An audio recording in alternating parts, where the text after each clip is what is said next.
자, 경우의 수랑 순열 부분은 좀 빠르게 정리할게요. 요거는 이제 우리가 고1 때 배웠던 내용이라서. 근데 이제 경우의 수를 얘기를 안 할 수가 없는 게 확률까지가 얘 대원칙이야. 확률까지가 얘가 대원칙이기 때문에, 그치? 이렇게 알아두라라는 얘기야. 일단은 분류를 해야 돼. 문제를 쭉 잘 읽어보시고요. 그치? 어떻게 분류할까를 잘 고민하셔야 됩니다. 그냥 세는 게 아니야. 어떻게 경우를 나눌까? 이게 중요한 거야. 왜 경우를 나눌까? 중복되지 말라고. 빠짐없이 세기 위해서 경우를 잘 나눠줘야 돼. 그럼 경우를 나눴어. 그러면 그 결과를 우리는 뭐합니까? 더해줍니다. 요게 합의 법칙이라고 해. 결과를 더하는 게 합의 법칙이고요. 자, 어떤 사건이 동시에 이어서 발생하는 경우에는 뭐 해라? 곱합니다. 요게 곱의 법칙이야. 그치? 나중에 애들이 맨날 물어본단 말이야. 더해야 돼요? 곱해야 돼요? 언제 더하라고요? 경우를 나눴으면 그 결과를 더해라. 오케이? 자, 언제 곱해라? 동시에 이어서 발생하는 건 곱해야 돼. 그치? 자, 근데 이제 이런 경우가 있어. 요 수용도는 뭐냐? 수용도는 이제 우리가 쉽게 얘기해서 이게 트리 구조죠. 트리 구조.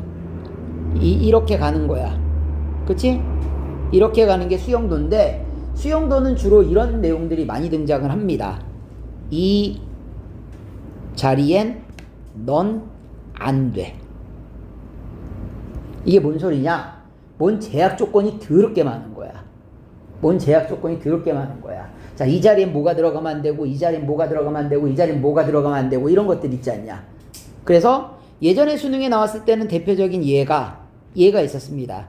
A, B, C, D 4명이 있어. 이 4명이 있는데 4명이 그쵸? 시험을 봤어. 자기 거 채점하면 안 돼. A가 A 채점하면 안 되고요. B가 B 채점하면 안 되고, C가 C 채점하면 안 되고, D가 D 채점하면 안 된다. 라는 게 경우의 수에서 안 나왔어. 확률에서 나왔었어. 이 문제가. 오케이? 그래서 뭐 이제 간단하게 방법을 얘기하자면 이거야. 자, 그럼 결국엔 얘가 되는 거야. A가 있고요, B가 있고, C가 있고, D가 있는데 A가 A 채점하면 안 되니까 B나 C나 D를 채점하면 되는 거야. 됐어? 자, 그러면은요, 예를 들어볼게. A가 만약에 C 채점했어. 그러면 그 다음에 있는 거는 A, B, C인데 B가 B 채점하면 안 되니까 네가 A를 채점하고요. 네가 D를 채점하면 되겠죠. B는 안 되니까. 그러면 C, A가 나왔으니까 남는 게 누구 남았어? 자, B, D가 남았는데 D가 D 채점하면 안 되니까 네가 D, 네가 B가 되는 거야. 자, C, D를 채점했으면 남는 거는 A, B를 채점하시든가, 자, B, A를 채점하시든가. 자, 그래서 몇 가지가 나와? 3가지. 그럼 얘도 해보면 몇 가지가 나올까? 3가지. 너도 몇 가지가 나올까? 3가지.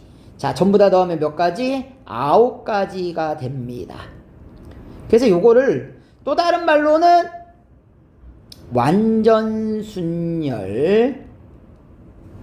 교란순열이라고도 얘기합니다.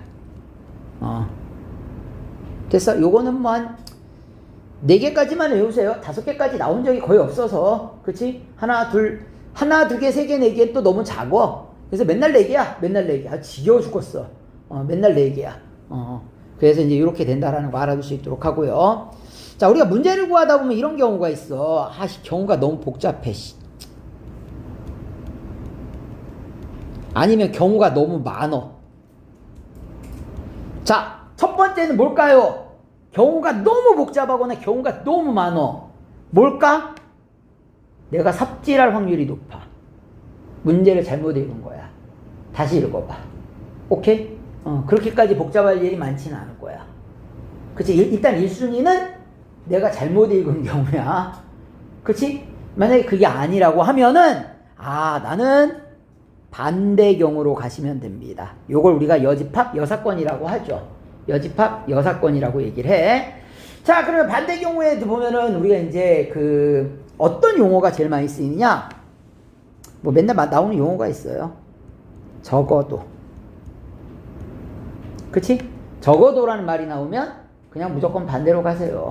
그쵸? 아무 생각 없이. 뭐 이거 말고 또는도 되긴 되는데 그렇게까지 세분화해서 너무 이것저것 만들다 보면 한도 끝도 없으니까 그냥 적어도 하나만 기억해. 중요한 건 이거야. 경우가 너무 많거나 복잡하면 반대 경우 생각하시면 돼요. 오케이?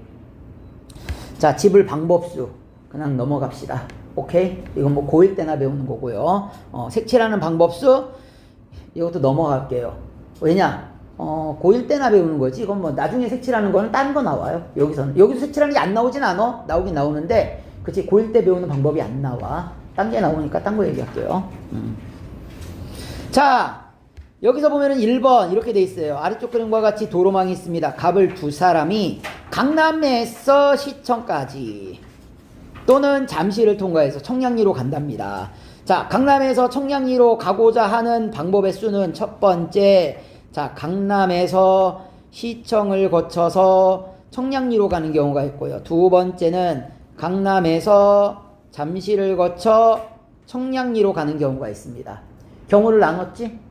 경우는 두 가지밖에 없죠. 그치? 자, 그러면은 강남에서 시청 가는 게 몇 가지? 세 가지. 세 가지죠. 시청에 청량에 가는 게 몇 가지? 세 가지. 어떻게 가? 동시에 이어가죠. 곱하시면 돼요. 3, 3은 9.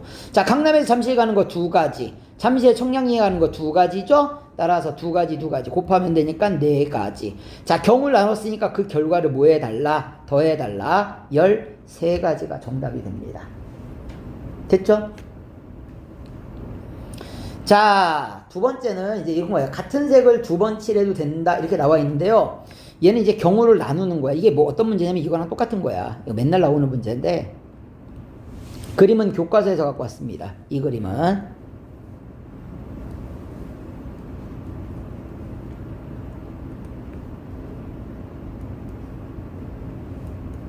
뭐 사실 이런 그림은 똑같은 그림이지? 그렇죠? 이거 돌려서 중복되게 그리면 안 되기 때문에, 그치? 약간 삐딱하니 그린 거야. 돌려서 중복한데, 이거. 오케이? 나처럼 막, 그치? 들쑥날쑥하게 그려야 돼. 더 들쑥날쑥하게 그려야 되나? 자, 쓰지 마. 쓰지 말고 그냥 봐. 예를 들어서 이거야.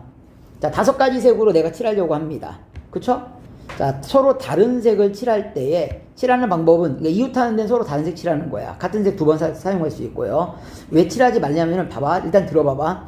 A에 칠할 수 있는 게 몇 가지냐면 5가지야. 자, 그러면 B에 칠할 수 있는 게 몇 가지냐면, A에서 칠한 거 안 되니까 4가지야.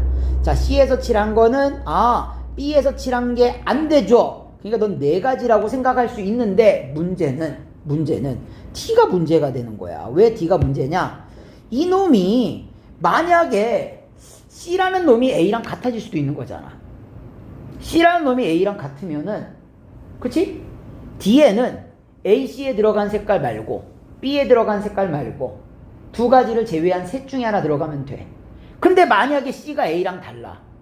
C가 A랑 다르면 A랑 B랑 C랑 셋 다 다른 거지 지금.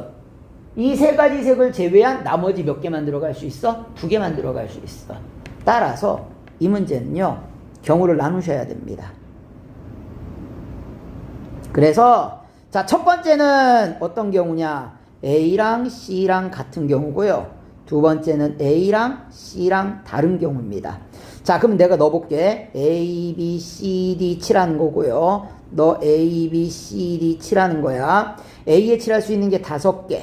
자, B는 A랑 다르면 되니까 4가지. C는 선택권이 없어요. 같은 거지. 그치? 그냥 A에서 칠한 색깔 똑같이 그냥 칠해야 돼. 한 가지야. 자, 근데 A와 C를 같은 색, 내가 한번 칠해볼게. A와 C를 이렇게 같은 색 칠했어. 너는 다른 색이야. 그러면 D에 들어갈 수 있는 색깔은 저 2가지를 제외한 나머지 셋 중에 하나가 들어가면 됩니다. 이해가 되는 거야. 자, 근데 A와 C가 다른 경우는 A가 5가지, B가 4가지까지 똑같아. 자, 근데 C는 A랑도 달라야 돼, B랑도 달라야 돼. 따라서 너는 3가지가 되는 거야. 그리고 나서 봤더니만 A, B, C가 다 다르잖아. 그러면 D에 들어갈 수 있는 색깔은 2가지밖에 안 됩니다. 됐어요? 그래서 이제 얘를 다 곱하면 됩니다. 그래서 경우를 나눴으니까 둘이 더해주시면 정답이 됩니다. 됐죠? 방식만 알아주세요. 이렇게.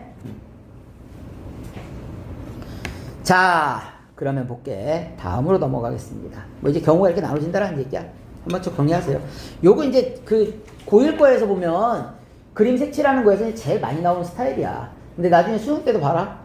확률 같은 경우에 색칠하는 거 나올 때 있잖니. 은근히 뭔가 순열 조합을 쓰질 않아. 그냥 무식하게 얘처럼 세는 경우들이 많아. 그러다 보면 경우가 나눠지는 경우가 많아.